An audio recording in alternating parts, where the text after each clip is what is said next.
isma lahayn oo noloshayda maan filanahaynin waxa oo maxaad filanhayn wajini biyaa tahay xal fuliga soo tiray ejin ma yihiin si baan ahayn maxaad filanhayn de waxaan garanhayn inaan filanhayn ma aragnay miya xad gudbi doonaa noo sheegno faafay waayo soo dhawo kaalay nala in mari waayay wada ducnay aan meel u gaarsiinay aan u soo noqdo waxay dhigteedo maqal isheeduna arag waxaan sheekiye shaahid midnaba aan ku soo guurinin oo aan islahayn noloshaadana waad arki doontaa ase yeeshee cimrigayga intan soo gaadhay oo i tusay aan indhahana saaray waxaan weligay arag maqalno sheekiye shaahid hooyooyin maca ayoyoy noqon kara oo barihii bulshada wixii laga xishoon jiray ee laga shiriigan jiray ee laga beeri jiray la soo fadhiya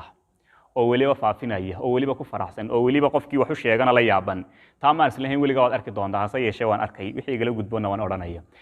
hooyooyinku waa dad ubad dhalay oo ayeeyooyinna noqonaya haddii kalena ay ahba ku dayasho iyo waxay mudan yihiin maxay ahayd tooley in laga arko wixii wanaagsan hase yeeshee waxaanu arkaynaa dad hooyooyin ah dhammaantood ma aha qaar ka mid ah midhmidh oo waddadii ka yara leexday oo barihii bulshada la soo fadhiisanaya waxyaaba ay ahayd inaan lagaga dayanin carruurtuna aanay ka arag dadkoona aanay ka arag